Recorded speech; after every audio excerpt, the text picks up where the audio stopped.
Hello everyone, welcome back to CBL. ये हमारा June का पार्ट वन है करंट अफेयर्स का, जून 2020। ऑलराइट, चलिए देखते हैं इसके कुछ इंपॉर्टेंट क्वेश्चंस क्या क्या हैं हमारे पास। और मुझे लगता है आप लोगों को चीज़ें जो हमारा अप्रोच है बहुत अच्छे से क्लियर हो रही हैं। एमसीक्यू सॉल्व करने के दौरान जो भी ट्रिक्स आपको मैं बता रहा हूँ, जो भी टेक्निक बता रहा हूँ, उसको बेशक अप्लाई करना है आपको। ठीक है, जो आपको कुछ इंपॉर्टेंट न्यूज़ मिल रही है, जो चीज़ आप लोगों ने करंट अफेयर्स में नहीं पढ़ी है, try to note it down. ठीक है, डेफिनेटली आपको ये चीज़ें हेल्प करने वाली हैं आगे आने वाले टाइम पे। And follow it religiously, daily basis पे जो भी आपको मिल रहा है ट्राई टू सॉल्व इट। अपने आंसर्स चेक करिए। ठीक है, चलिए देखते हैं पहला question. Consider the following statement regarding national security clause under WTO rules. WTO आपका वर्ल्ड ट्रेड ऑर्गेनाइजेशन है, तो उसके अंदर जो उसके रूल्स हैं उसमें नेशनल सिक्योरिटी से रिलेटेड क्या क्या चीज़ें बताई गई हैं। ओके, तो पहला स्टेटमेंट है आपका, national security clause is an exception that allows WTO member to breach their WTO obligations for purpose of national security. Second statement है, if India invokes national security clause it would allow India to impose tariffs on imports from one country while exempting other trading partners। तो आपको बताना है कौन सा statement in दोनों में से करेक्ट है। वेरी सिंपल, देखो ये नेशनल सिक्योरिटी का क्लॉज ही यही चीज दिया गया है कि आप जो डब्ल्यूटीओ की जो ऑब्लिगेशंस है उनको ब्रीच कर सकें। ऑलराइट, तो इसका दोनों ही ऑप्शन सही है। तो नेशनल सिक्योरिटी एक्सेप्शन जो होता है वो आपका आर्टिकल आर्टिकल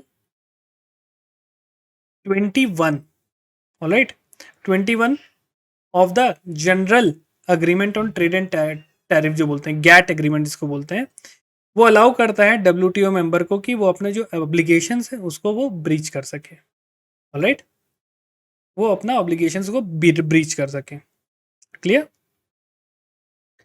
बॉर्डर हॉस्टिलिटीज, ठीक है, इंडिया को रूम देती हैं कि वो नेशनल सिक्योरिटी क्लॉज जो है डब्ल्यूटीओ का, वो उसको अपने हिसाब से मॉडिफाई कर ले, और वो उसके तहत लेट्स से वो अपना जो टैरिफ है, ठीक है, जैसे ये चाइना से जो इंपोर्ट कर रहा है उस पर वो कुछ एक्स्ट्रा टैरिफ लगा सकता है, और जो बाकी देश से जो उसके इंपोर्ट है उनको वो एग्जेम्प्ट कर सकता है, उनके ऊपर कोई टैरिफ नहीं लगाएगा। ठीक है, तो ये दोनों ही स्टेटमेंट बिल्कुल सही है। ओके, चलिए नेक्स्ट क्वेश्चन देखते हैं, question number 2। Consider the following statement regarding bambusa tulda. तो इसका पहला स्टेटमेंट है, bambusa tulda is an evergreen bamboo native to the Indian subcontinent. दूसरा है, it is used by paper pulp industry and for making agarbatti sticks in India.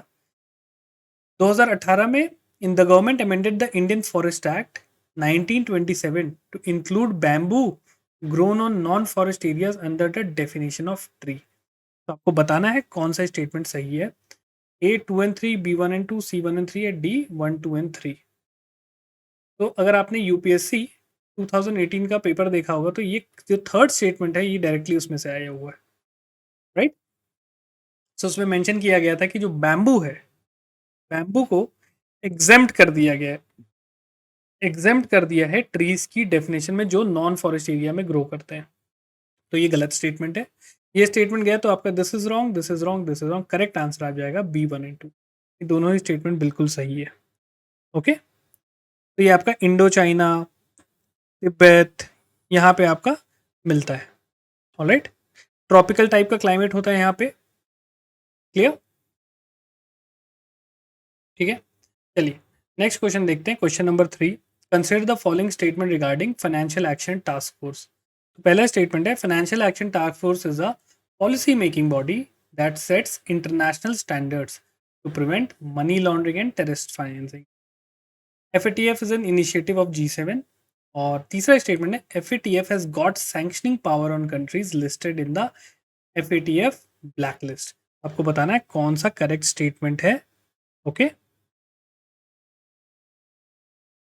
तो देखो जब भी बहुत प्रॉपर डेफिनेशन दी गई हो ना किसी भी चीज़ की, financial action task force, obvious सी बात है ये एक इंटर गवर्नमेंटल बॉडी है, 1989 में फॉर्म हुई थी। राइट, G7 का इनिशिएटिव है ये आपका। तो ये दो स्टेटमेंट तो पहला और दूसरा डेफिनेटली करेक्ट है। क्लियर, हम अक्सर पढ़ते रहते हैं। और 2000 से ईयर से, ये 2000 से एफ की ब्लैक लिस्ट बना के रखती है, ठीक है, जिसके लिए मतलब ऐसे देश उसमें शामिल हैं जो गलत एक्टिविटीज करते हैं, राइट। तो एफ जो ब्लैक लिस्ट कैरी करता है, इसका कोई फॉर्मल सैंक्शन नहीं रहता है, फॉर्मल सैंक्शन ऐसा कोई लगा नहीं सकती है। तो ये तीसरा स्टेटमेंट जो है आपका वो गलत रहता है, तो पहला और दूसरा is the correct statement, right. चलिए नेक्स्ट क्वेश्चन देखते हैं, question number 4। The official committee that have estimated the number of people living in poverty in India are, कौन कौन सी कमेटी बेसिकली पावर्टी से रिलेटेड है, ये आपसे इसमें पूछा गया है। Y K Alagh committee, DT Lakdawala committee, Suresh Tendulkar committee या सी रंगराजन कमेटी। बहुत अच्छा है, सिंपल क्वेश्चन है, इकोनॉमिक्स में हम पावर्टी में पढ़ते ही हैं इंपॉर्टेंट कमेटीज आपकी। ओके, तो अभी तक जो हमारी ये 6 ऑफिशियल कमेटीज बैठ चुकी हैं, 6 ऑफिशियल कमेटीज बैठ चुकी हैं, जिसमें से 4 तो ये हैं, फिर इनके अलावा भी आपकी हैं 2-3 कमेटीज और, ठीक है, जिसमें आपका एक आती हैं V N Dandekar committee, Dandekar committee आपकी है 1962 की। फिर आपकी एक आती है एन रथ कमेटी, ये आपकी 1971 की है, ऑलराइट। तो करेक्ट आंसर इज डी, ये आप याद रखेंगे। Moving on to question number 5। Consider the following statement regarding Bhagwan Mahavir Wild life Sanctuary recently seen in news. तो पहला, it is located on the Western Ghats of Karnataka. दूसरा, इट इज होम टू दूध सागर waterfall. देखो कितना अच्छा क्वेश्चन है, आपको लोकेशन से ही पता चल जाएगी और दोनों ही काफी कॉन्ट्राडिक्टरी आपको मिल जाएंगे। तो इसका जो करेक्ट आंसर है वो है आपका बी। तो ये आपका, अगर आप देखो दूध सागर वाटरफॉल की बात की जा रही है तो ये आपका गोवा में आता है, ऑलराइट। तो बेसिकली यहाँ पे जो भगवान महावीर सेंचुरी है, यहाँ से एक ट्रांसमिशन लाइन और हाईवे की बनाने की बात की जा रही है, जो कि गोवा के भगवान महावीर वाइल्ड लाइफ सेंचुरी से और मोलेम नेशनल पार्क से, मोलेम याद रखिएगा, मोलेम नेशनल पार्क ये भी गोवा में आता है, यहाँ से पास होगी। तो ये पहला स्टेटमेंट आपका गलत है, B is the correct answer. और ये दूध सागर वाटरफॉल, जिन जिनका ज्योग्राफी ऑप्शनल है मैं बता दूं, यूपीएससी 2070 ज्योग्राफी ऑप्शनल का जो पेपर था, उसमें पेपर 2 में आपका ये डायरेक्ट आया था दूध सागर वाटरफॉल मार्क करने के लिए। तो ये अच्छे से करें आप, ऑल राइट। चलिए नेक्स्ट देखते हैं, question number 6। Consider the following statement regarding युक्ति। युक्ति 2.0 is an online depository for innovative ideas that aims at fostering innovation among students and teacher। मतलब स्टूडेंट्स और टीचर में इनोवेशन फॉस्टर करने के लिए ये मैकेनिज्म दिया गया है। दूसरा ऑप्शन है, it also helps farmers and businessman to use innovation suitable for their field of work. तीसरा है, it acts as an online market where people who sell ideas and buy ideas will coexist. तो ये एक बहुत अच्छी चीज़ है, इसका तीनों ही स्टेटमेंट करेक्ट है, तो इसके बारे में आप लोग ध्यान रखेंगे। Ministry of human resource and development, MHRD, okay, MHRD का ये इनिशिएटिव है, इन्होंने युक्ति 2.0 लॉन्च किया गया है, जिसमें इनोवेटिव आइडियाज़ को, देखो इनोवेशन वेरी बहुत ज़रूरी है, चाहे वो आपका एग्रीकल्चर हो, चाहे वो आपका बिजनेस एक्टिविटी हो, चाहे वो आपका गवर्नेंस हो, वेरी इंपॉर्टेंट। और इनोवेशन पे क्वेश्चन भी बहुत सारे आए हुए हैं। अगर आपने बजट सीरीज हमारी देखी है जो मैंने कराया था, तो उसमें मैंने आपको बताया था कि इनोवेशन इस बार के बजट में भी काफ़ी फोकस किया गया है और उसके ऊपर मेंस में अक्सर क्वेश्चंस आते हैं। तो मेंस पॉइंट ऑफ व्यू से कभी भी आपको आंसर में लिखना है कि भाई क्या क्या फ्यूचर स्टेप्स हो सकते हैं, उनमें इनोवेशन मेंशन करना बिल्कुल ना भूलें, ऑलराइट। चलिए क्वेश्चन नंबर 6-7 देखते हैं। गवर्नमेंट ई मार्केट प्लेस से रिलेटेड 3 स्टेटमेंट है हमारे पास। पहला स्टेटमेंट दिया गया है, GeM is a state of art national public procurement platform by ministry of commerce and industry. दूसरा है, GeM platform is not applicable to state governments as they have their own procurement mechanism.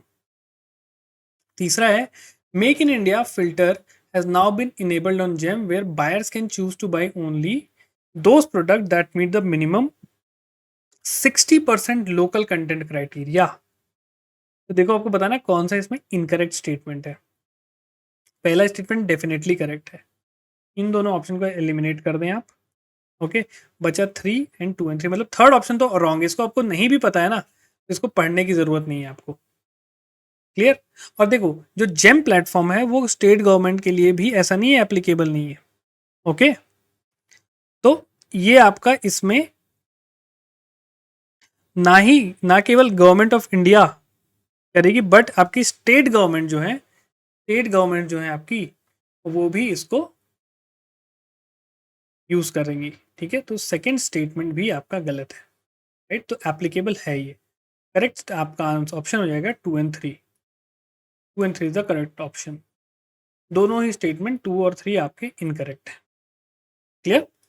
चलो, moving on to question number 8। Consider the following regarding international comparison program. Again हमारा focus पढ़ाई पे थोड़ा ज़्यादा रह रहा है। तो पहला है, recently IMF release new purchasing power parities PPP for reference year 2017 under the International comparison Programme. दूसरा है, India is the third largest economy after China and the US in terms of purchasing power parity for 2017।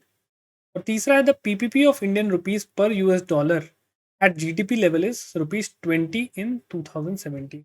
ये काफी बड़ा issue चला था उस time भी, current affairs में न्यूज में था आपका। ओके, तो एक चीज में देखिए कौन सा करेक्ट है। तो इसमें जो करेक्ट ऑप्शन है आपका वो है 2 एंड 3। पहला स्टेटमेंट गलत है, ये आईएमएफ में ने रिलीज नहीं किया है, ये आपका वर्ल्ड बैंक ने किया है। Alright, international comparison program world bank की इनिशिएटिव है। Remember this thing. इसी से आपका तो आधा क्वेश्चन कंप्लीट हो जाता है। This option is gone, this option is gone. 2 and 3 2 बचता है। सेकंड स्टेटमेंट तो डेफिनेटली करेक्ट है। ओके, तो ये आपको पता होना चाहिए। इंडिया लगभग पूरे वर्ल्ड का 6.7%, वर्ल्ड की जीडीपी का 6.7% वो कंट्रीब्यूट करता है in terms of PPP. Alright, और चाइना करता है लगभग 16% के आसपास, और यूएसए लगभग 16.3। ओके, तो ये चीज़ याद रखिएगा। और दूसरा जो तीसरा स्टेटमेंट है वो भी करेक्ट है इन टर्म्स उसके पीपीपी लेवल पे अगर मैं बात करूं। ठीक है, at GDP, sorry GDP level पे बात करूं मैं, तो आपका ₹20 के आसपास ये रहता है। 2011 में ये आपका ₹15 के आसपास था। क्लियर, तो ये चीज़ याद रखिएगा। नेक्स्ट क्वेश्चन देखते हैं। थोड़ा इसमें ना ये क्वेश्चन का फ्रेमिंग ऐसा किया गया ना कि आपको ये पता होना चाहिए कि इंटरनेशनल कंपैरिजन प्रोग्राम ये है किसकी इनिशिएटिव। अब ये जो थर्ड लार्जेस्ट इकोनॉमी है तो आप सबको पता है। क्लियर, ये क्वेश्चन भी आया हुआ था यूपीएससी 2019 में पूछा हुआ क्वेश्चन है। Moving on to question number 9। Central Consumer Protection Authority is being constituted under the Consumer Protection Act 2019।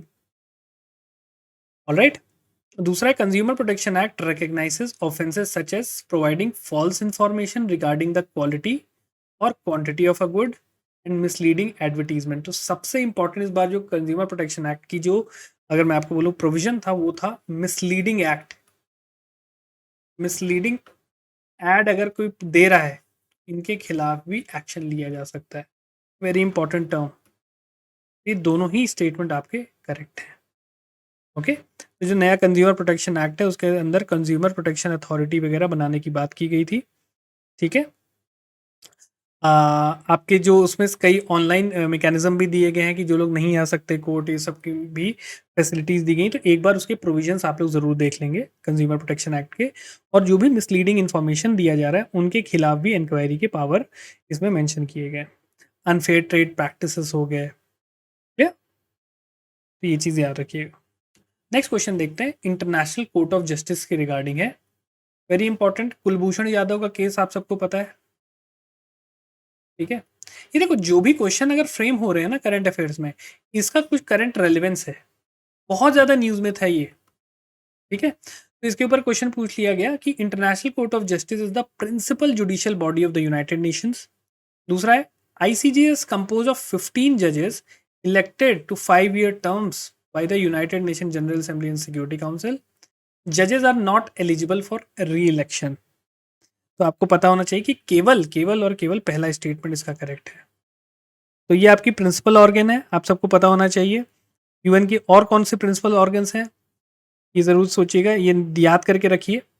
15 जजेस होते हैं, वो इलेक्ट किए जाते हैं 9 साल के लिए, फॉर टर्म ऑफ 9 ईयर्स, ना कि 5 साल, ये याद रखिए। ओके, और जजेस आर एलिजिबल फॉर री election, they are eligible for री इलेक्शन।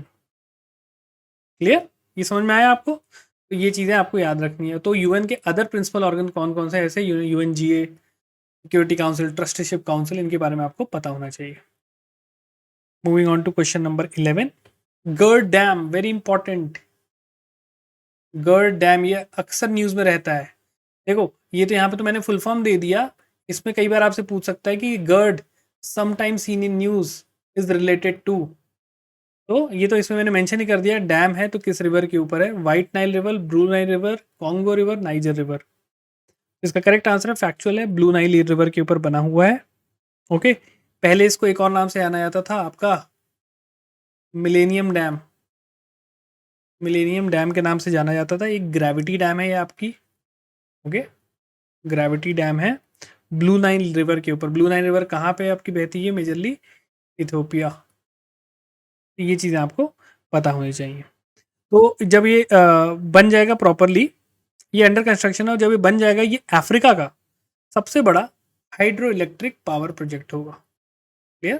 तो ये शॉर्ट फॉर्म भी आप लोग थोड़ा ध्यान रखें, इसी के नाम से काफ़ी फेमस हुआ था ये।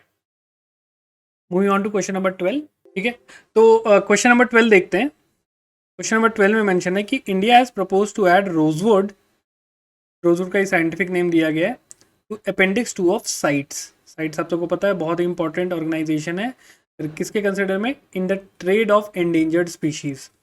दूसरा स्टेटमेंट है अपेंडिक्स 2 ऑफ साइट है species not necessarily threatened with extinction, but in which trade must be control to avoid incompatible with their survival. ठीक है, दूसरा स्टेटमेंट मेंशन किया गया था तीसरे में कि एक बार कोई आइटम को अपेंडिक्स 2 में ऐड कर दिया जाए तो एक्सपोर्टर जो होते हैं उनको एक सर्टिफिकेट लेना पड़ता है साइट से, अगर ट्रेड करना है तो, राइट।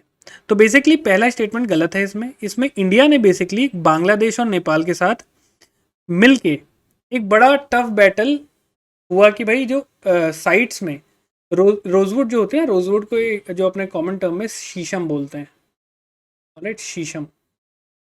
तो शीशम के पेड़ को ये लिस्ट ऑफ थ्रेटेंड वेराइटीज में हटा के, ठीक है, हटाने की मांग किया गया। ऑलराइट, एम क्या था? क्योंकि अगर थ्रेटेंड स्पीशी में वो डाल देते तो वहाँ जो रहने वाले लाइवलीहुड है, और खासकर जो हैंडीक्राफ्ट मैन्युफैक्चरर्स हैं जो इस पेड़ का यूज़ करते हैं हैंडीक्राफ्ट बनाने के लिए, उनकी एम्प्लॉयमेंट और उनकी जो लाइवलीहुड है वो आपकी ख़राब होती है, राइट। तो ये इन्होंने हटाने की मांग की, ठीक है, ऐड करने की मांग की। तो सही आंसर होगा 2 और 3। तो आपको पता होना चाहिए रोजवुड जो है किस टाइप का ट्री स्पीशी है, ठीक है, ट्रॉपिकल एवरग्रीन है, डेसिडुअस है, किस टाइप का, ये आप ज्योग्राफी में भी देखते हैं। क्लियर? और साइट्स के बारे में आप पता करके ज़रूर रखें, इसका हेडक्वार्टर कहाँ पे है, इसके जो 3 अपेंडिक्स हैं, अपेंडिक्स 1, 2 एंड 3, इसके बारे में पता करके रखें आप लोग। Okay, moving on to question number 13, consider the following statement regarding CITES. देखो अगेन ये क्वेश्चन आ गया इस पे। तो CITES is an international agreement to which states and regional economic integration organization adhere voluntarily. Second statement है more than 70% of species protected by CITES currently are species of animals. और तीसरा, if a country violets the convention, अगर कोई country sites को violet करती है तो site can impose sanction which prevent a country from trading in sites listed species. तो correct answer बताना है, करेक्ट आंसर है आपका सी। पहला स्टेटमेंट भी सही है, दूसरा भी आपका, तीसरा भी सही है, सेकंड स्टेटमेंट गलत है। लगभग आपका जो वास्ट मेजोरिटी जो एनिमल्स हैं जो कि वाइल्ड लाइफ में पाए जाते हैं वो साइट्स में प्रोटेक्टेड नहीं है। क्लियर? तो ये चीज़ याद रखिएगा, ठीक है। चलिए नेक्स्ट क्वेश्चन देखते हैं, question number 14। The knowledge of bathymetry, bathymetry the measurement of shape and depth of the ocean floor. Again ocean floor आपका आ रहा है किसमें हम पढ़ते हैं, ज्योग्राफी में, ज्योग्राफी में ओशनोग्राफी में हम ओशन फ्लोर कॉन्फ़िगरेशन पढ़ते हैं, right, continental shelf, slope and oceanic deep. तो अब इसी पे रिलेटेड क्वेश्चन है, ये इसका एम क्या होता है। पहला है it helps in understanding the natural phenomena including ocean circulation, tides and biological hotspots. दूसरा है इट प्रोवाइड की input for exploration of oil and gas projects and building of शोर एंड विंड टर्बाइंस। तीसरा है it help achieve one of the United nation sustainable development goals. बड़े ही common से आपको statements show मिल रहे होंगे, ठीक है, जनरल स्टेटमेंट है। कभी भी जनरल स्टेटमेंट आया ना कि यार इसका एप्लीकेशन क्या हो सकता है, या इस क्या बोलते हैं आपका जो ये प्रोसेस है इसके फ़ायदे क्या हो सकते हैं, तो ये बहुत ही तीनों जनरल स्टेटमेंट, इसमें कुछ गलत सा नहीं लग रहा है, ये तीनों ही स्टेटमेंट आपके सही हैं। डेफिनेटली ओशन सर्कुलेशन, टाइड्स के बारे में पता लगेगी, उनका ऑयल एक्सप्लोरेशन में काम आएगा, plus sustainable development goals achieve करने में हेल्प मिलेगी अपने को, राइट। आपका ये तीनों ही चीज़ याद इंपॉर्टेंट है। तो एक चीज़ ध्यान रखना, ओशन से रिलेटेड कौन सा स्ट्रेटजी है उसको याद करके रखें। क्लियर, चलें मूव करते हैं क्वेश्चन नंबर 15 की ओर। Consider the following statement regarding Loktak Lake, very important lake. It is the largest freshwater lake in India and is famous for fumdis floating over it. Second है केबुल लामजाओ नेशनल पार्क यहाँ पे located है। तीसरा the park is the last natural refuge of the endangered Sangai, Sangai एक type की dear होती है। Clear, तो बताना है कौन सा स्टेटमेंट इसमें करेक्ट है, ठीक है। तो एक चीज़ देखो, अगर मैं इसका करेक्ट आंसर बताऊँ तो करेक्ट आंसर डेफिनेटली 1, 2 एंड 3 है। इसमें एक चीज़ नोट कर लेगी, लार्जेस्ट लेक इन, ये आपका नॉर्थ ईस्ट इंडिया, यहाँ पे थोड़ा करेक्ट कर लेंगे, ये आपका नॉर्थ ईस्ट में सबसे बड़ी फ्रेश वाटर लेक है, ना कि पूरे इंडिया में। ऑलराइट, ये मणिपुर में लोकेटेड है। अब देखो आपको शॉर्ट नोट्स बनाने हैं ना, तो मैं आपको सजेस्ट करता हूँ कैसे शॉर्ट नोट्स बनते हैं। यहाँ पे लोकटक लिख लो, लोकटक लेक ये बना लो, कहाँ पे सिचुएटेड है, मणिपुर, पुमडीज के लिए फेमस है, ठीक है। तीसरी चीज़ यहाँ पे क्या दिख रही है, यहाँ पे आपका एंडेंजर्ड स्पीशी है, कौन सी, एंडेंजर्ड संगाई लिख लो, राइट। चेक कर लो ये बायोस्फीयर रिजर्व है कि नहीं है, ये आपका एक शॉर्ट नोट बन गया। पूरी चीज़ें इस एक डायग्राम में आपके पास आ गई। ऐसे ही करके आपको शॉर्ट नोट्स क्रिएट करने रहते हैं, ठीक है। चलिए क्वेश्चन नंबर 16 देखते हैं। तो इसका करेक्ट आंसर था आपका तीनों 1, 2 एंड 3। नेक्स्ट देखते हैं, मैच द फॉलोइंग टाइप का है। कोई रीजन्स के नाम है जो रिसेंटली न्यूज़ में थे और ये किस कंट्री से रिलेटेड है। Oromia Nigeria, Bougainville Papua New Guinea, Jubaland Saudi Arabia, Al Qadarif Sudan. तो बताना है कौन सा पेयर करेक्टली मैच्ड है। तो आपको पता है कि भाई ओरोमिया यहाँ पे नहीं है, ओरोमिया आपका सिचुएटेड है, ओरोमिया आपका सिचुएटेड है कहाँ पे, ओरोमिया इज इन इथोपिया। पहला statement is wrong, this one is gone, this one is gone, बचा 2, 4 एंड 2, 3, 4। अब देखना थर्ड चेक कर लेते हैं। जुबालैंड ये आपका सोमालिया में है, सदर्न सोमालिया में है जुबालैंड, ठीक है। तो करेक्ट आंसर हो जाएगा 2 एंड 4, याद रखिएगा इसको। ऑलराइट, बोगनविल तो बहुत इंपॉर्टेंट है, ये न्यूज़ में करंट अफेयर में काफ़ी चल रहा था, पापुआ न्यू गिनी का आइलैंड है, ठीक है। चलिए नेक्स्ट देखते हैं, सुंदरबन से रिलेटेड 3 स्टेटमेंट है आपके पास। देखो क्वेश्चंस आजकल यूपीएससी में काफ़ी लेंथी आ रहे हैं, इसलिए मैं 3 स्टेटमेंट 4 स्टेटमेंट पे फोकस कर रहा हूँ। पहला स्टेटमेंट है Sundarban is a mangrove area in delta formed by the confluence of river Ganga, Brahmaputra, Teesta in bay of Bengal. दूसरा स्टेटमेंट है Indian Sundarban constitute more than 50% of India's total mangrove forest area. तीसरा स्टेटमेंट है Sundarban mangroves eco region is the world largest mangrove ecosystem. ये तो सबको पता है कि ये करेक्ट है। थर्ड करेक्ट हो गया, तो देखो ये 3 ऑप्शन तो आपके ऐसे ही आगे तो हटा दो, राइट। अब देखो पहले स्टेटमेंट में कोई गलती आपको लग रही है, डेफिनेटली तीनों ही सही हैं, वो आपको लगना चाहिए कि Sundarban is an mangrove area in the delta region, formed by the confluence of Ganga, Brahmaputra and Teesta river in the bay of Bengal. तो क्या Teesta river bay of Bengal में मिलती है कि ब्रह्मपुत्र में मिलती है?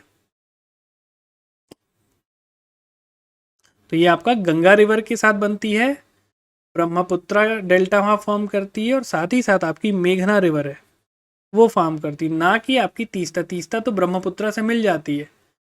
जैसे ये आपका नॉर्थ ईस्ट हो गया, यहाँ से ब्रह्मपुत्र ऐसे आके यहाँ बहती है, तो यहाँ तीस्ता उसको ज्वाइन करती है। तीस्ता बे ऑफ बंगाल में नहीं बहती है। पहला स्टेटमेंट आप रॉन्ग कर देते। स्टेटमेंट कौन सा स्टेटमेंट? तो यहाँ से आप बहुत इजीली, ये तीस्ता कैश था इस आंसर क्वेश्चन में। चलिए, moving on to question number 18। Consider the following statement regarding Bandipur national park. Again very important, it is a part of Nilgiri biosphere reserve. Yes, सबको पता है नीलगिरी बायोस्फीयर रिजर्व का पार्ट है बंदीपुर। यूपीएससी 2019 डायरेक्ट क्वेश्चन आया था कि नीलगिरी बायोस्फीयर रिजर्व में कौन कौन से नेशनल पार्क आते हैं। It is established as a tiger reserve. Yes, tiger reserve भी है ये आपका। 1974 में इसको टाइगर रिजर्व बना दिया गया था under project tiger. National highway between Kerala and Karnataka passes through, ये भी करेक्ट आंसर है। कौन सा है नेशनल हाईवे आपका? 766। बहुत ज़्यादा न्यूज़ में चल रहा था ये आपको पता होना चाहिए। Moving on to question number 19। So correct answer क्या है? D 1 2 and 3। Moving on to question number 19। Consider the following statement regarding Asia Pacific Trade Agreement, APTA. ये याद रखिएगा आप। It is the oldest preferential trade agreement between countries in the Asia Pacific region. तो अगर आपको पता है अलग अलग ट्रेड एग्रीमेंट होते हैं, पीटीए होता है preferential trade, free trade agreement, ठीक है, आपका कस्टम यूनियन, मॉनेटरी यूनियन, इस टाइप के अलग अलग आपके बनते हैं। इकोनॉमिक्स में हम सब ये सारी चीज़ें पढ़ते हैं आराम से, ठीक है, ये आपको पता होना चाहिए। दूसरा है APTA is open to all members of the United Nation Economic and Social Commission for Asian Pacific, इसको हम बोलते हैं शॉर्ट में UN ESCAP, which serve as the APTA secretariat. Clear? India is not a member of APTA. तो बताना है कौन सा करेक्ट स्टेटमेंट है। तो इसमें करेक्ट स्टेटमेंट है आपका 1 and 2। इसी से आप एलिमिनेट कर सकते हैं, ठीक है, ये आपको पता होना चाहिए। तो Bangladesh, China, India, Republic of Korea, ये सारे इसके पार्टिसिपेटिंग स्टेट है, तो इंडिया इज अ मेंबर है, ठीक है। तो ये बैंकॉक जो आपता है आपका बैंकॉक एग्रीमेंट से बना था। ये बैंकॉक एग्रीमेंट हुआ था 1975 में, ठीक है, और इंडिया उसका मेंबर है, और जो यूएन एस्केप है उसका सेक्रेटरीट भी है। तो आप ऐसे शॉर्ट नोट्स अपने इसमें बना सकते हैं। यहाँ पे आप लिख लो आपता, ऐसे करके बना लो, या तो ऐसे करके बना सकते हो कि भाई इसका बैंकॉक एग्रीमेंट से 1975 में बना। दूसरा सेक्रेटरीट ऐसे करके यहाँ लिख दो, यूएन एस्केप, राइट। तीसरा रख दो इंडिया इज़ अ मेंबर, ठीक है। कुछ और कुछ पॉइंट्स मिले तो आप यहाँ बना के लिख सकते हो ऐसे, तो ये आपका शॉर्ट नोट बन गया, ठीक है। चलिए नेक्स्ट है, इसका फिर करेक्ट आंसर आपका हो जाएगा A 1 and 2, ठीक है। नेक्स्ट है क्वेश्चन नंबर 20। सूत्रा पिक बहुत फेमस है, ये भी काफ़ी करंट अफेयर्स में रहा था। It is a programme to research on indigenous cow, this is a correct statement. ये हम देखे थे, ये कौन सा, किसने स्टार्ट किया? Department of Biotechnology? नहीं, this is a wrong statement. ये Department of science and Technology का है, ना कि डिपार्टमेंट ऑफ बायोटेक का है। ऑलराइट, इसके साथ डिपार्टमेंट ऑफ बायोटेक वगैरह ना पार्टनर्स के रूप में, लेकिन ये स्टार्ट किया गया था department of science and tech ने। सेकेंड स्टेटमेंट गलत है, second man is gone, this is gone, this is gone, C is the correct answer. हमारे जो डेयरी प्रोडक्ट हैं, ऑलराइट, उसके लिए स्टैंडर्ड सेट करने के लिए इंपॉर्टेंट हो जाता है, ठीक है, याद चीज रखिएगा, सूत्रा पिक। Moving on to question number 21। Consider the following statements. पहला है Indian elephant has been declared as the national heritage animal by the Government of India. दूसरा, as per the 2017 census Karnataka has the highest number of elephant followed by Kerala. और Indian जो elephant है it is protected under schedule 1 of the Wild life protection Act. तो अगर आपने UPSC का question देखा होगा 2020 का, ये क्वेश्चन आया था एलिफेंट के ऊपर, एलिफेंट सेंसस हुआ था। तो देखो इसमें जो करेक्ट आंसर है वो है आपका सी 1 and 3। Highest number of elephants इसमें पूछा है, ठीक है। तो ministry of environment forest and climate change जो है MOEF जिसे बोलते हैं, तो एशियन एलिफेंट की जो पॉपुलेशन है वो लगभग 27,000 है। Kerala Karnataka has the highest number of elephants, लगभग 6,049 नंबर ऑफ एलिफेंट्स हैं।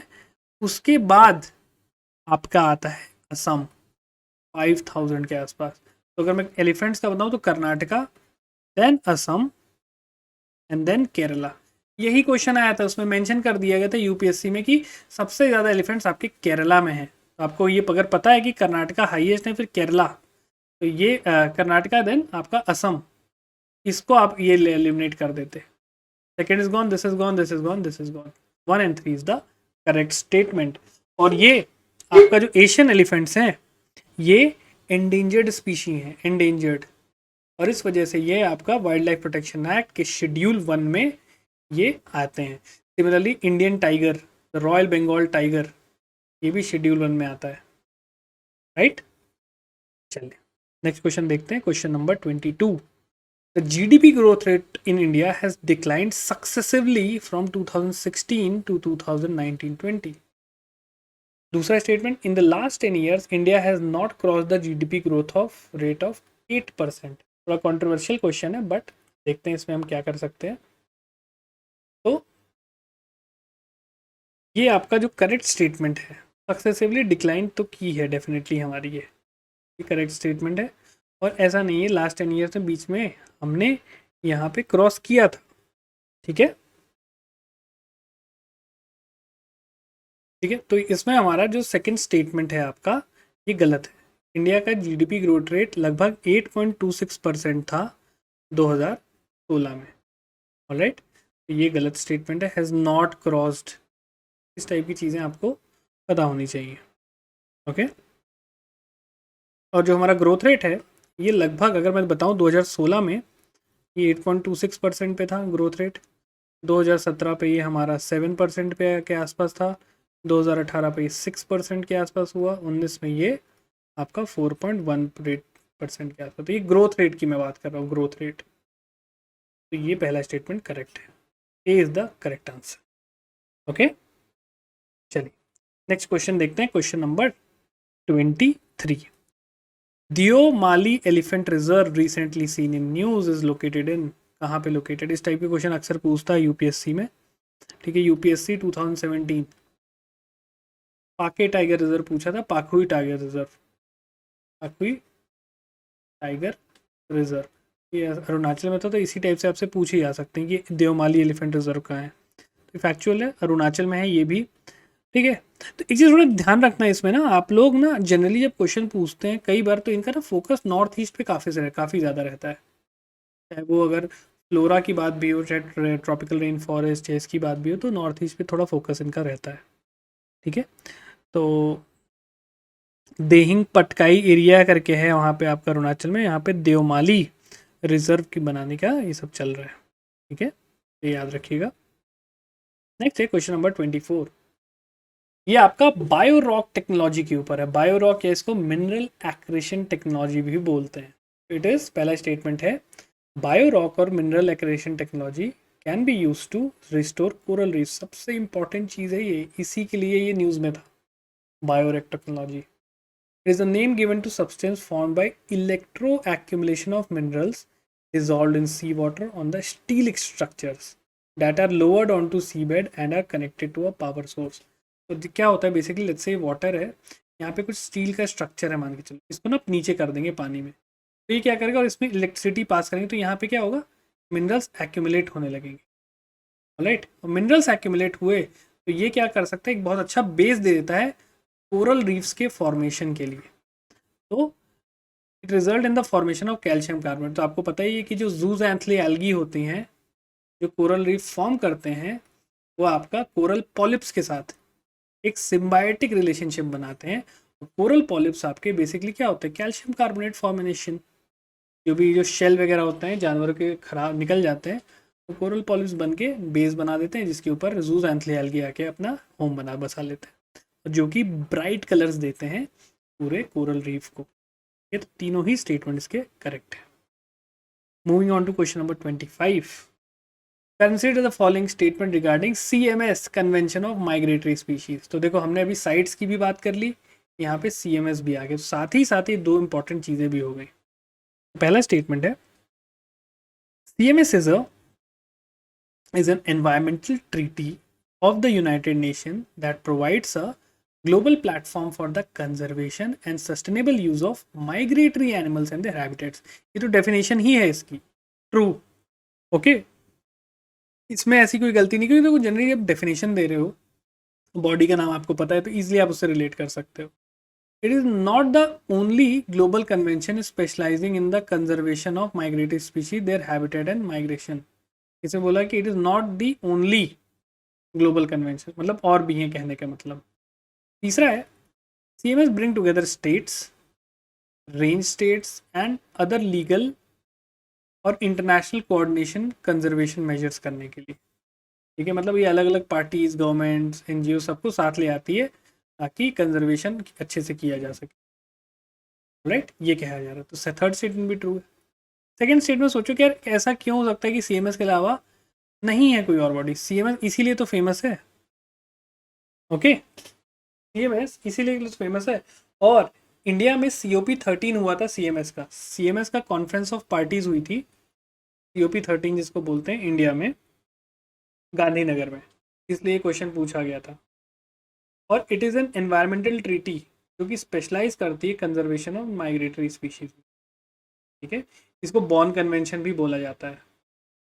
और ये it is the only global convention, इसके अलावा और कोई नहीं है, ठीक है। तो ये चीज़ याद रखिए, सेकंड स्टेटमेंट गलत है, 1 and 3 is the correct statement, right. चलिए क्वेश्चन नंबर 26 देखते हैं। Consider the following statement regarding golden langur. पहला है they are found only in Assam and parts of Bhutan. दूसरा है it is one of the most endangered primate species of India. Third statement is it inhabits the area bound by 3 rivers, Brahmaputra in south, Manas in east and Sankosh in west. एक चीज़ तो समझ में आ गया कि भाई north east की ही बात हो रही है, तो इसमें आपको पता करना है। ये देखो जानवरों की स्पीशीज़ जो होती है ना, आपको आइडिया होना चाहिए गोल्डन लंगूर बहुत ही फेमस स्पीशी है, ओके, जो कि आपका एंडेंजर्ड स्पीशी एक तो, ऑलराइट।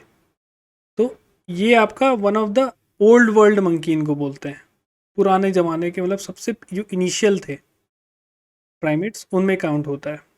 और ये एंडेमिक है आपके नॉर्थ ईस्ट के, ठीक है। तो नॉर्थ ईस्ट में कहाँ कहाँ है, खासकर आपका असम और भूटान में पाए जाते हैं, ओके। और ये आपके जो गोल्डन लंगूर है असम में जो पाए जाते हैं वो इन 3 रिवर्स की सिचुएशन पे डिपेंड करता है, ठीक है। तो साउथ में आपका ब्रह्मपुत्र, ईस्ट में आपकी मानस और वेस्ट में आपकी संकोश, यहाँ पे ऐसे फाउंड किए जाते हैं, ठीक है। तो ये चीज़ें इनके ना बेसिकली ये न्यूज़ में इसलिए थे क्योंकि जो इलेक्ट्रिक वायर होती है ना, इनसे इनको काफ़ी थ्रेट हो रहा है, ठीक है। तो ये आपका 1, 2 एंड 3 तीनों ही स्टेटमेंट करेक्ट है, याद रखिएगा। IUCN स्टेटस लोकेशन, स्पीशीज़ जब भी कोई आए ना इसको ऐसे ही तैयार करते हैं, जो भी स्पीशीज़ है इसकी लोकेशन और इनका IUCN स्टेटस आपको पता होना चाहिए, ठीक है। चलिए नेक्स्ट क्वेश्चन देखते हैं, question number 27। Consider the following statement regarding coal gasification and its advantage. दो चीज़ें पूछी हुई। Coal gasification is the process of converting coal into syngas which is a mixture of hydrogen, carbon monoxide and carbon dioxide. पहली चीज़ बोली गई है, मतलब कोल को कन्वर्ट कर देना है सिनगैस में। ठीक है, और उसमें ये 3 गैसेस होती हैं। दूसरा है low growth coal can not be used in coal gasification process. तीसरा है it reduces the dependence on imported liquefied natural gas. सिर्फ एक चीज़ ये तो समझ में आ रहा है कि इम्पोर्ट डिपेंडेंस तो कम करने की बात की जा रही है। ओके, तो ये तो सही है। हम पे ये स्टेटमेंट इज गॉन, ये बचा, ये बचा और ये बचा। अब सोचिए, कोल गैसिफिकेशन में सिन गैस तो होती है, डेफिनेटली होती है। और सिन गैस क्या होती है आपकी? हाइड्रोजन, कार्बन मोनोऑक्साइड और कार्बन डाइऑक्साइड का ही मिक्सचर होता है। तो पहला स्टेटमेंट भी सही है, पहला स्टेटमेंट सही है, तीसरा सही है। तो आप पे क्या ऑप्शन बच रहे हैं? तो ऑप्शन इस बार बचा 50-50। अभी तक आपको ये समझ में ही नहीं आ रहा था, सोचो कौन से ऑप्शन पे। अब आप 2 ऑप्शन से ले आए अपने पूरे आंसर को। अब सोचिए, लो ग्रेड जो कोल होती है इंडिया में, तो भाई लो ग्रेड ही मिलती है, एंथ्रासाइट तो मिलती नहीं ज़्यादा। और अगर हम कोल गैसिफिकेशन की बात करते हैं, मतलब हम लो ग्रेड को ही कन्वर्ट करने की बात कर रहे हैं। ओके, और ये मतलब लो ग्रेड कोल को भी हम गैस में कन्वर्ट कर सकते हैं। देख लो, थोड़ा एक्सट्रीम चीज़ दे दिया गया ना कि कैन नॉट बी कन्वर्टेड। क्यों नहीं भाई, क्यों नहीं कर सकते हैं? ठीक है, तो ये गलत स्टेटमेंट है आपका। तो आपका करेक्ट हो जाएगा B1 and 3। तो थोड़ा इसमें हमें एक्सट्रीम चीज़ों को एलिमिनेट करना है। या नेक्स्ट देखते हैं question number 28। Again coal import से रिलेटेड है। India reduce its coal import in 2019 as compare to 2015। थोड़ा फैक्चुअल क्वेश्चन है, बट ये न्यूज़ में था। ठीक है, ये न्यूज़ में था। तो ये चीज़ अपने को ध्यान देना है कि इंडिया में कोल इंपोर्ट आपका बढ़ रहा है। तो ये लगभग 12.6% से बढ़ चुका है, ग्रोथ रेट हुई है इसकी। ठीक है, 2019 में। तो ये इंक्रीज हुआ है, ना कि डिक्रीज हुआ। इस वजह से ये न्यूज़ में था। ठीक है, और India one of the largest consumer है और इम्पोर्टर है कोल की। ठीक है, सेकेंड स्टेटमेंट है import of thermal coal is higher than coking coal. तो ये एक सही स्टेटमेंट है हमारे यहाँ, क्योंकि कोकिंग कोल काफ़ी अबंडेंस में मिल जाता है। ठीक है, तो ये चीज़ ध्यान रखिएगा। उसका करेक्ट स्टेटमेंट होगा B2 ओनली। राइट, ये चीज़ है, यही क्योंकि हमारे यहाँ इंडिया में अभी 60% के अराउंड जो एनर्जी डिपेंडेंस है, इट इज़ ऑन थर्मल। ये मैंने आपको पहले ही बताया। अब इसको अगर हमको कम करना है तो हमको ऑल्टरनेट सोर्सेज की तरफ बढ़ना पड़ेगा, जैसे सोलर हो गया, विंड हो गया, या फिर आपका बायो बायो एनर्जी। और इसी के लिए हमारा आपका जो COP21 पेरिस में इंडिया की INDCs है, वो यहाँ पे रोल प्ले करती है। ठीक है? चलिए, नेक्स्ट है question number 29। Dihing Patkai elephant Reserve recently seen in news. अभी इससे पहले हमने एक और एलिफेंट रिजर्व की बात की थी जो अरुणाचल में है। ये वाला कहाँ पे लोकेटेड है? तो देखो, पटकाई आ रहा है तो आपको थोड़ा समझ में आना चाहिए कि पटकाई, बम, ये सब आपके नॉर्थ ईस्ट में ही हिल्स हैं। ठीक है, तो इसमें आप वैसे ही एलिमिनेट कर सकते हो इन 3 को। Correct statement is C। थोड़ा लॉजिक आप लगाओगे ना, आपको चीज़ें समझ में आ जाएंगी। राइट, तो ये देहिंग पटकाई रेन फॉरेस्ट है, और यहाँ पे बेसिकली एक नॉर्थ ईस्ट कोल फील्ड्स, ठीक है, कोल माइनिंग की यहाँ पे प्रपोजल है, इस वजह से ये न्यूज़ में आ रही थी। राइट, और national Board of Wild life ने उसको अप्रूवल भी दे दिया है, National Board of Wild life ने। इसका चेयरमैन कौन होता है आप लोग मुझे बताएंगे, मैंने कई बार इसको भी बताया है, National Board of Wild Life का chairman. Moving on to question number 30। Consider the statements regarding forest fires. ये बहुत ही इंपॉर्टेंट फिनोमेना है जो हर साल इंडिया एंड अदर कंट्रीज में ये होता है। पहला स्टेटमेंट है the youngest mountain ranges of Himalayas are susceptible to forest fires. बहुत ही जनरल स्टेटमेंट, सही है। ठीक है, the forest of eastern Himalayas are more frequently vulnerable to forest fire as compare to those in western. ये गलत स्टेटमेंट है। हमारे यहाँ हिमाचल, उत्तराखंड में फॉरेस्ट फायर ज़्यादा होती हैं as compare to Sikkim and आपका अरुणाचल। राइट, तो ये आपका गलत स्टेटमेंट है। Fire lines are strips without greenery और dried twigs to prevent forest fire from spreading. This is the correct state. जो मैंने आपको बताया था, जो वॉल बना देते हैं, ठीक है, जिसमें हरे पेड़ वगैरह या फिर ड्राइड ट्विग्स, ये आप वहाँ लगाते हैं ताकि जो फॉरेस्ट यहाँ जंगल में है, लेट्स से यहाँ पे फॉरेस्ट एरिया है, यहाँ पे फायर है, तो ये आगे एक्सपैंड ना हो, इसलिए एक स्ट्रिप टाइप की बना दी जाती है जो कि फॉरेस्ट फायर को स्प्रेड होने से प्रिवेंट करते हैं। तो correct statement is D 1 and 3। ठीक है, तो ये आपको एक चीज़ पता होना चाहिए। तो यहाँ पे कौन से फायर पे एक्चुअली जनरली आग लगती है, ये आपको पता होना चाहिए। पाइन फॉरेस्ट जो होता है ना, पाइन ट्रीज, इसमें जो इनके अंदर की जो लिक्विड होती है ये काफ़ी वनरेबल रहती है आपके फायर से, राइट। ठीक है, चलिए। और आपको एक चीज़ और पता होना चाहिए कि जो फॉरेस्ट है वेस्टर्न एरिया के, वो ज़्यादा फ्रीक्वेंटली वल्नरेबल है। जैसे आपके जो स्टेट्स वगैरह हैं, उत्तराखंड या हिमाचल प्रदेश, जैसे मैं बताता हूँ, वो अक्सर न्यूज़ में बने रहते हैं। सिमिलरली जो उड़ीसा के इस बार फॉरेस्ट फायर काफ़ी न्यूज़ में था, राइट। ठीक है, चलिए ये अब देख लेते हैं, नेक्स्ट देखते हैं।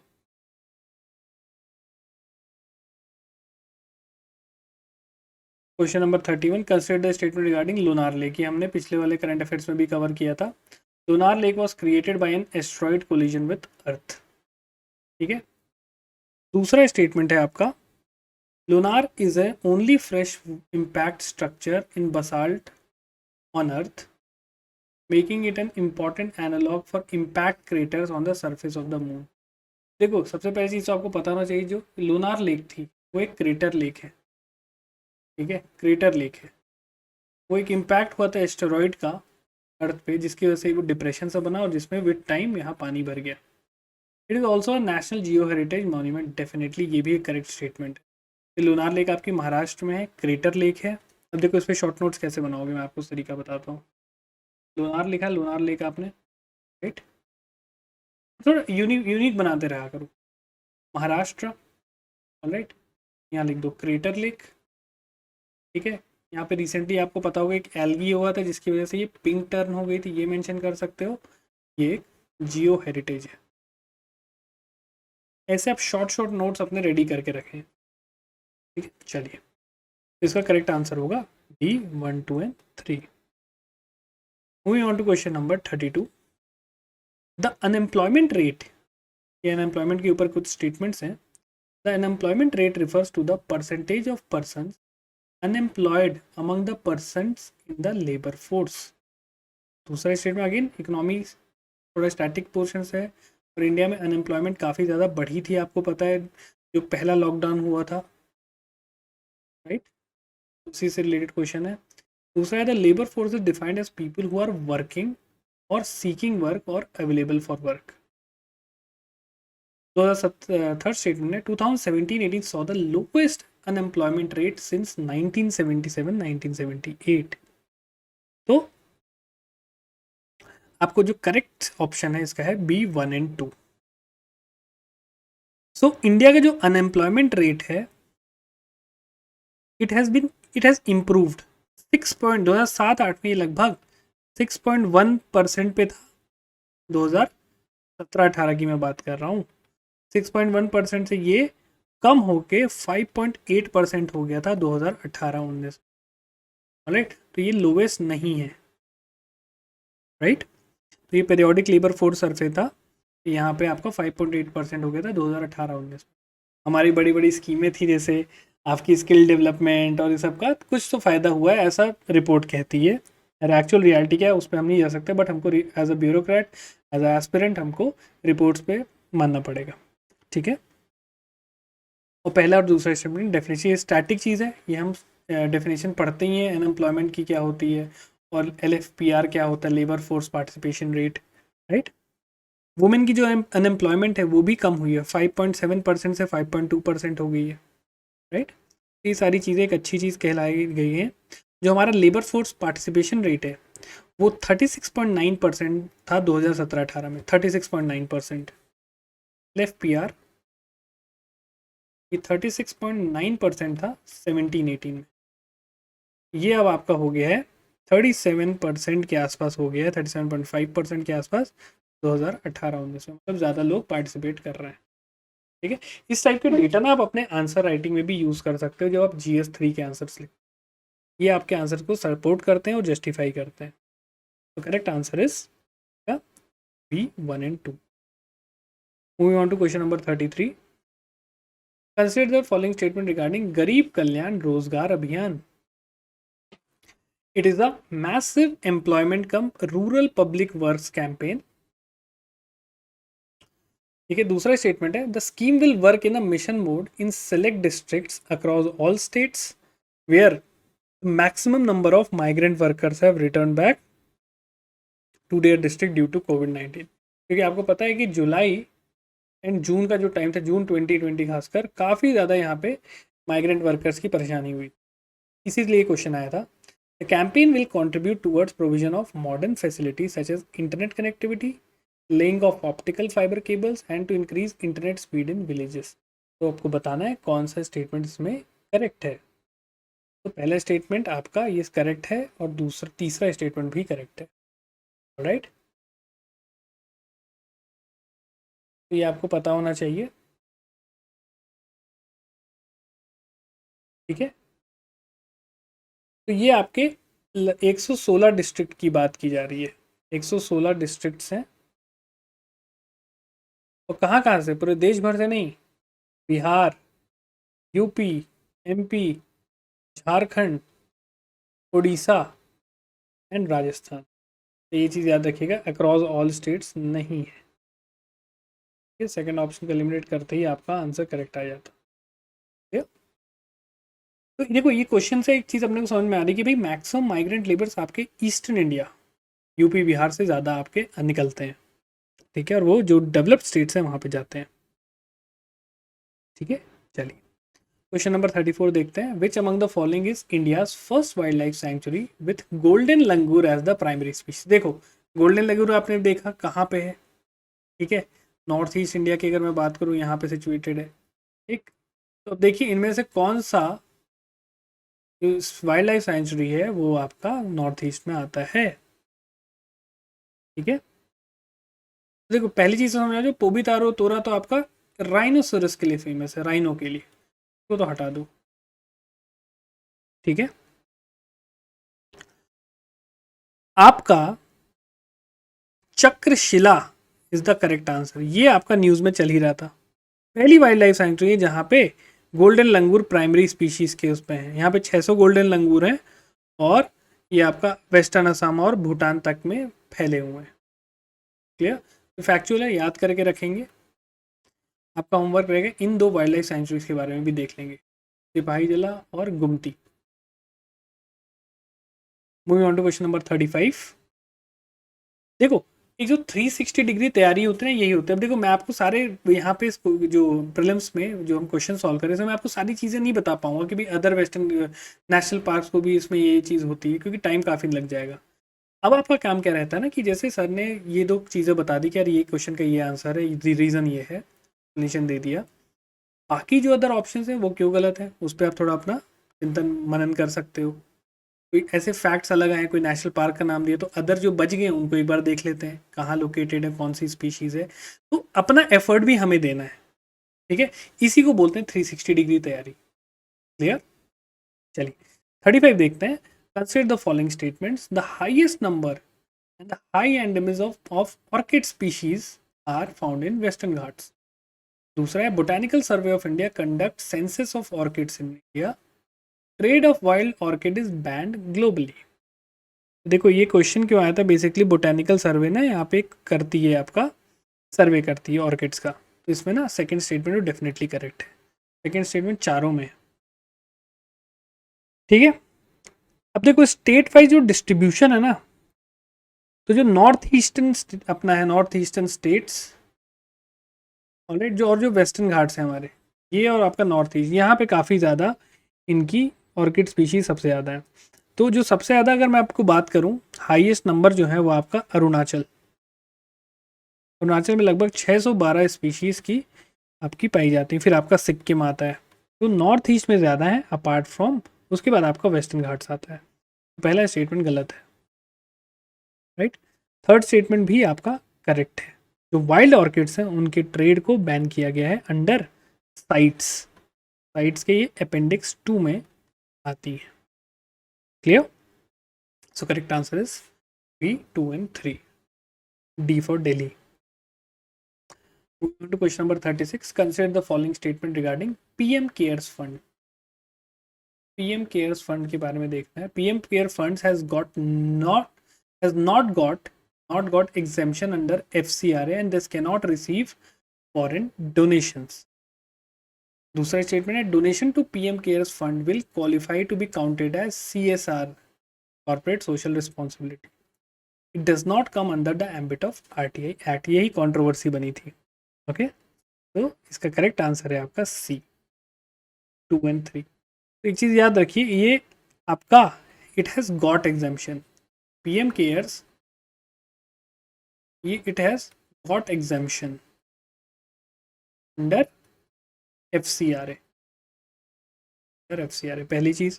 ठीक है. दूसरा इसको काउंट किया जाएगा CSR के तहत. और तीसरा it is not under the ambit of RTI. तो इसी पे इशू चल रहा था क्योंकि उसमें मेंशन किया गया कि जो PM केयर्स फंड है वो कोई पब्लिक अथॉरिटी नहीं है. It is not a public authority. इस वजह से इसको RTI के एम्बिट में नहीं लाया गया, जिसकी वजह से बहुत ज़्यादा कंट्रोवर्सी भी हुई थी. अब आपको एक चीज़ ध्यान रखना है, जो RTI एक्ट का सेक्शन 2 क्लॉज H है वो आपका जो पब्लिक अथॉरिटी है वो RTI एक्ट के तहत आती है, इसके ऊपर मेंशन किया गया है.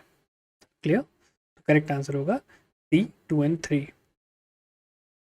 Moving on to question number 37. Consider the following statement regarding Van Dhan scheme. It is an initiative of the Ministry of Development of Northeast and Tri-Fed. देखो पहला ही स्टेटमेंट आपको पता है कि यार ये गलत स्टेटमेंट है. ये मिनिस्ट्री ऑफ ट्राइबल अफेयर्स का ये इनिशिएटिव है. ये तो बहुत ही कॉमन था. ठीक है. पहला option is gone, this gone, 2 and 3 is the correct answer. ये मैंने बीच में इसलिए दिया ना कि आप लोग की एलिमिनेशन अप्रोच कैसे आप तीनों ऑप्शन पढ़ रहे हैं कि आपने एक ऑप्शन पढ़ा और फिर थोड़ा एलिमिनेशन देखा करके यार ये तो गलत है, इसको देख के हटा के देखते हैं. 2 मिनट में आपका 10 सेकंड के अंदर क्वेश्चन सॉल्व हो गया. ठीक है. तो जो आपका मिनिस्ट्री ऑफ ट्राइबल अफेयर्स ने PM वन धन स्कीम लॉन्च की है, जिसके तहत मिनिमम सपोर्ट प्राइस वगैरह लोगों को मिला जाएगा जो आपके ट्राइबल्स और वो है माइनर फॉरेस्ट प्रोड्यूस जो कलेक्ट करते हैं. तो इसको शॉर्ट फॉर्म भी बोलते हैं MSP for MFP.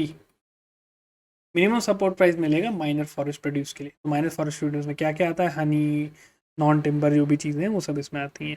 Okay. Moving on to question number 38. The government had recently amended the Environment Protection Act to drop the mandatory washing of coal supplied to thermal power plants. इसके context में बताना है कि benefit क्या होते हैं washed कोल के. ठीक है. Washing of coal increases the efficiency and quality of the dry fuel. Thermal power plants would have fewer operational problems. तीसरा है the combustion of washed coal would be better from an emission and local air pollution perspective. तो इसमें आपको बताना है क्या इसके benefit हो सकते हैं. ये तीनों ही बेनिफिट करेक्ट है. राइट. तो इससे एफिशिएंसी भी बढ़ रही है. क्लियर. प्लस इसमें ऑपरेशनल प्रॉब्लम भी नहीं होगी. और ये क्या होगा, थोड़ा वॉश्ड कोल रहेगा ना तो एमिशन वगैरह एयर पोल्यूशन थोड़ा कम होगा. ठीक है. बट इसमें पैसे लगते हैं. एक चीज़ लॉस होती तो इसको रिसेंटली ड्रॉप कर दिया गया. राइट. नेक्स्ट है इंटरनेशनल एटॉमिक एनर्जी एजेंसी के ऊपर कुछ स्टेटमेंट है. पहला है it is an international organisation that seeks to ban the use of nuclear energy and to inhibit its use for any military purpose including nuclear weapons. दूसरा statement है it was established to a United Nations statute. तीसरा statement है it reports to both UNGA and Security Council. तो आपको पता होना चाहिए इसमें केवल एक ही स्टेटमेंट सही है, दैट इज B 3 ओनली. जो IAEA है, ऑलराइट, ये एक इंटरनेशनल ऑर्गेनाइजेशन है to promote peaceful use of nuclear energy. ये पीसफुल यूज के लिए बोलता है. राइट. तो ये आपको पता होना चाहिए. ये बैन न्यूक्लियर एनर्जी की बैन की बात नहीं करता, ये न्यूक्लियर वेपन्स की बात करता है. न्यूक्लियर एनर्जी तो पीसफुल यूज की बात किया जा रहा है. ठीक है. बैन की बात नहीं किया जा रहा है न्यूक्लियर एनर्जी की. तो ये ध्यान रखें, इसी से एलिमिनेट कर सकते. तो this is gone, this is gone. Right. और ये यूनाइटेड नेशन के स्टैच्यूट से नहीं बना है, ये इंडिपेंडेंटली बना है, IAEA के खुद का स्टैच्यूट है उससे ही बना है, राइट। बट ये रिपोर्ट जरूर करता है UNGA और सिक्योरिटी काउंसिल। क्लियर? और स्टेटमेंट आप सही से पढ़ेंगे आपको ऑटोमेटिकली चीजें क्लियर हो जाएंगी। अगर हम जल्दी जल्दी में करते हैं तो न्यूक्लियर एनर्जी और न्यूक्लियर वेपन को कंफ्यूज कर जाते हैं। न्यूक्लियर एनर्जी को बैन नहीं किया गया है, उसके पीसफुल यूज की बात की गई है। क्लियर? चलिए क्वेश्चन नंबर 40 देखते हैं। Consider the following statement about national centre for polar and ocean research. पहला स्टेटमेंट है NCPOR has established a high altitude research station named as Himansh in Himalaya. दूसरा स्टेटमेंट है it function under the ministry of earth sciences. तीसरा है it does not have the permission to do research in Arctic region and Antarctica continent.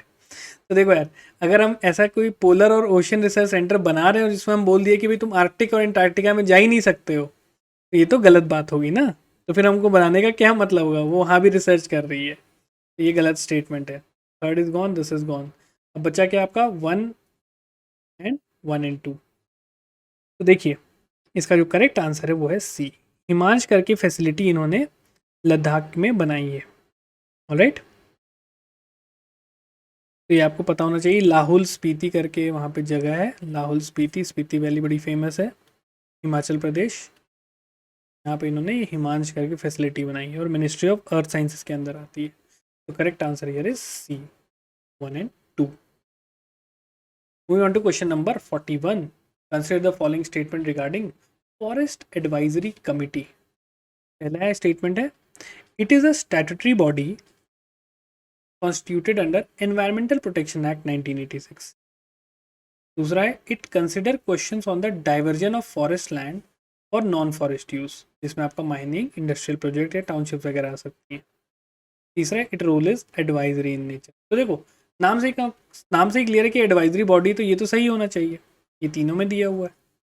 और ये environmental protection act के तहत नहीं बनी है, ये आपकी forest conservation act, forest conservation act 1980 के तहत बनी है। ऑलराइट, तो पहला स्टेटमेंट गलत है। This is gone, this is gone, this is gone.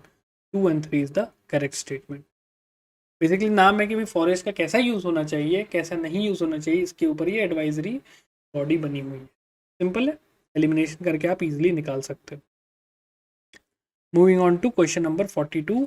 Border peace and tranquillity agreement 1993 में साइन हुआ था किस किस देश के बीच? बॉर्डर पीस एंड ट्रैंक्विलिटी, बताएं। करेक्ट ऑप्शन है इंडिया और चाइना, राइट। तो ये हमारा BPTA इसको बोलते हैं, BPTA एग्रीमेंट है 1993, और इसी के एग्रीमेंट के थ्रू हमने LAC को रिकग्नाइज किया था, और ये इंडिया और चाइना के बीच में, ठीक है। तो गलवान वैली वाला जो इशू था उसी के रिलेटेड ये न्यूज़ में था, फैक्चुअल है, याद करके रखेंगे। Moving on to question number 43। Countries bordering North Korea. North Korea को कौन कौन सी कंट्री बॉर्डर करती? China, South Korea, Russia, Japan. बहुत इंपॉर्टेंट है, correct answer is A, 1 2 3। Japan border नहीं करता, जापान तो आपको पता है वो आपका आइलैंड हो गया है, ठीक है। जापान बॉर्डर नहीं करता, इसको एलिमिनेट कर देते, आ ही जाता आप, राइट। और देखो नॉर्थ कोरिया आपको पता ही है कि US के साथ उसके रिलेशंस काफ़ी अच्छे नहीं रहे हैं, और वो अक्सर न्यूज़ में बनी हुई थी। इसलिए आसपास जब भी कोई कंट्री की बात हो ना इंटरनेशनल, उसके आसपास की बॉर्डरिंग कंट्रीज कौन कौन सी है ना, वो आपको पता हो जाना चाहिए, राइट। चलिए नेक्स्ट देखते हैं question number 44। Again PM cares fund के ऊपर एक क्वेश्चन है, थोड़ा डिफरेंट टाइप का है।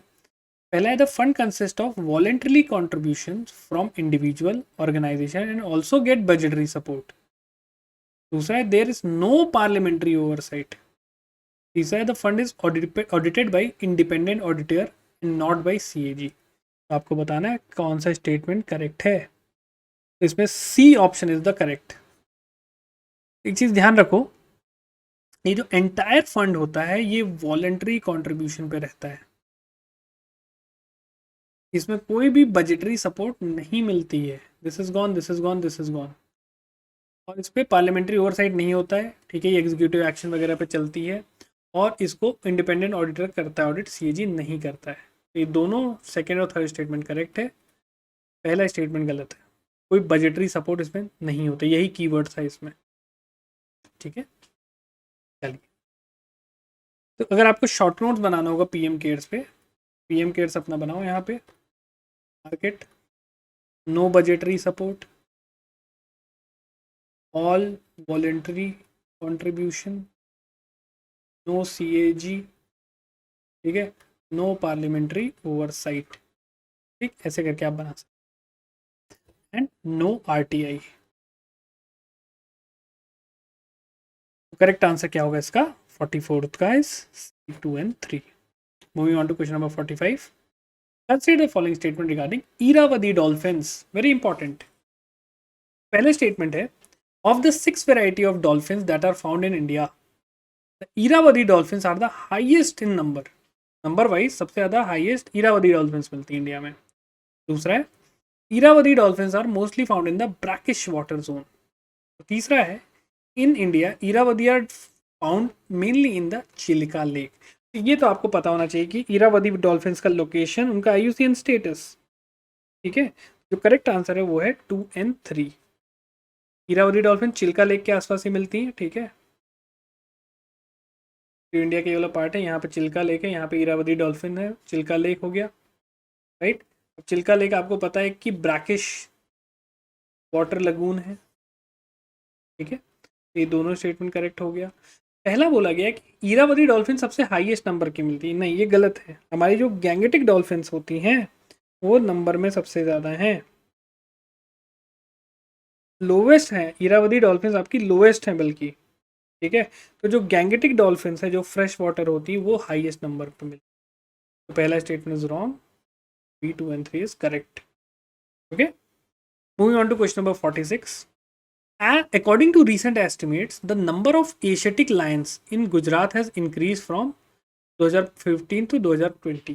ठीक है, 2000 बोल रहा हूँ, 2015 टू 2020 के बीच में सेंसस हुआ तो पाया गया कि जो एशियाटिक लायन का नंबर्स है वो बढ़ गया 2015 से 2020।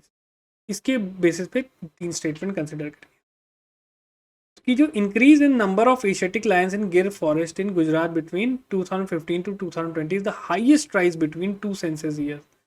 ठीक है, कि कभी भी 2 सेंसस के बीच में जो राइज हुआ है हाईएस्ट है।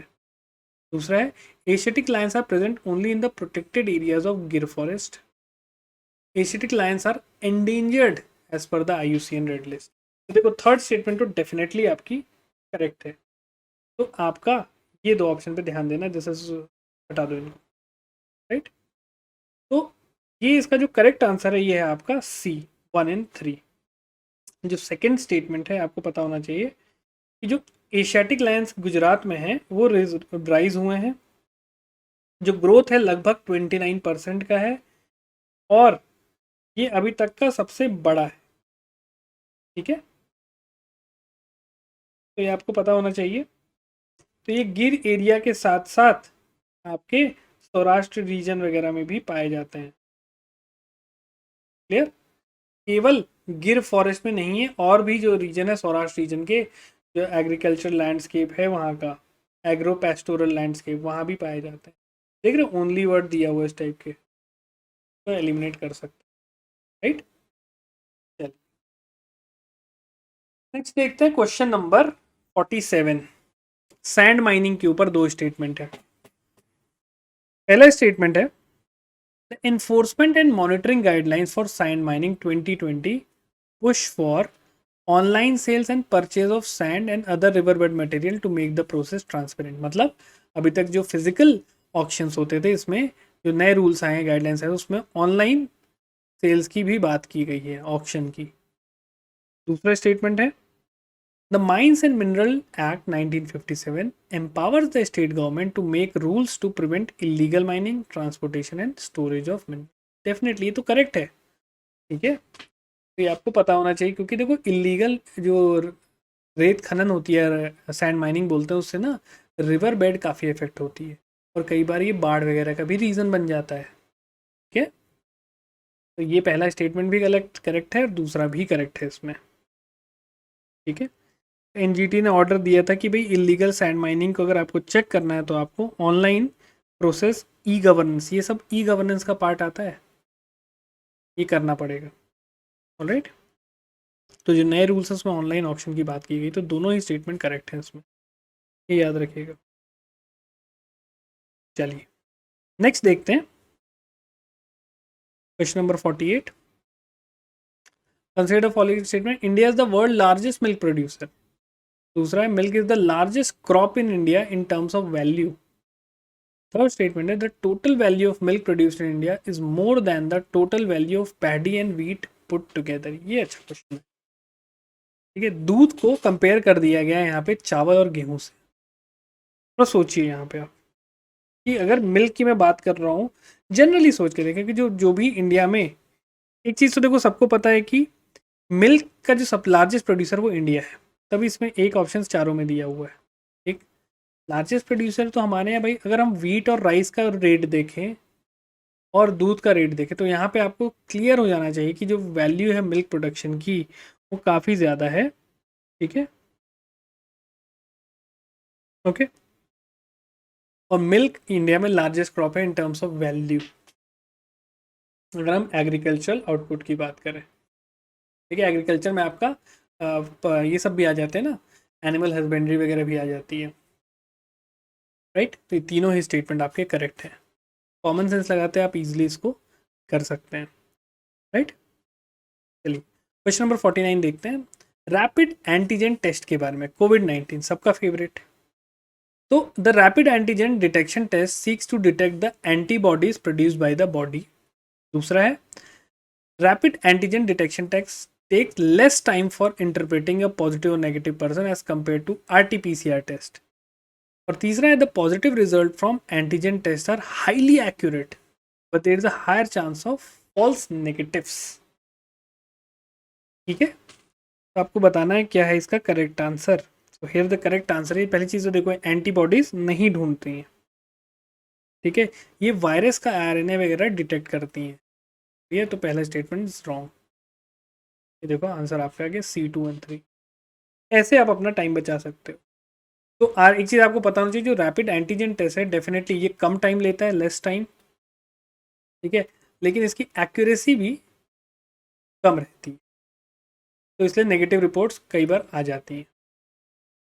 ठीक है, इसलिए RT-PCR ज़्यादा बेटर है। RT-PCR थोड़ा टाइम ज़्यादा लेता है बट उसका जो एक्यूरेसी और ये सारी चीज़ें हैं वो अच्छी हैं। ठीक है, चलिए तो करेक्ट आंसर होगा C213। Moving on to last question for the day. Consider statement regarding hydrophone. Hydrophone क्या चीज़? A hydrophone detects acoustic signals under the water.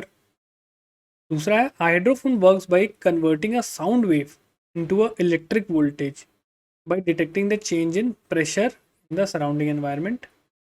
और तीसरा है recently NGT banned the use of hydrophone in India rivers and lakes. तो आपको बताना है correct answer क्या है। तो करेक्ट आंसर इज A1 और 2। ऐसी चीज़ को हम बैन क्यों करना चाहेंगे, तो अच्छी चीज़ हुई ना। तो उड़ीसा के फॉरेस्ट डिपार्टमेंट ने और वाइल्ड लाइफ रिसर्चर ने साइट किया कि भी 146 आपकी ये यहाँ पे आपका जो हाइड्रोफोन है बेसिकली वो अकॉस्टिक सिग्नल्स को डिटेक्ट करता है अंडर वाटर। राइट, तो ये हमारे मिलिट्री पॉइंट ऑफ व्यू से काफ़ी अच्छा होता है। साथ ही साथ जो फ्लोरा और फाउना नीचे है, खासकर वाइल्ड लाइफ, उनकी वॉइस भी आती है, उसको डिटेक्ट कर सकता है। ठीक, पर NGT ने इसको बैन नहीं किया है।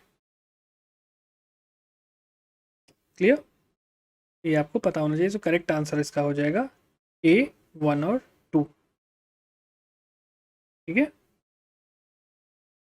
ये क्लियर हुआ आपको? चलिए ये इसी से आप एलिमिनेट कर सकते थे। 1 और 2 इज द करेक्ट आंसर। इस चीज़ को सीखना है आपको, कैसे मैं कर रहा हूँ इन चीज़ों को। ठीक है, तो this is all for my side. ये हमारा पार्ट 1 हो गया जून 2020 का, और हम बहुत ही जल्द आपका जो 2 साल का पूरा करंट अफेयर उनको ईजिली कवर अप कर लेंगे। ठीक है, चलिए अब से मैं अगले सेशन में मिलता हूँ। Till then have a great day, bye.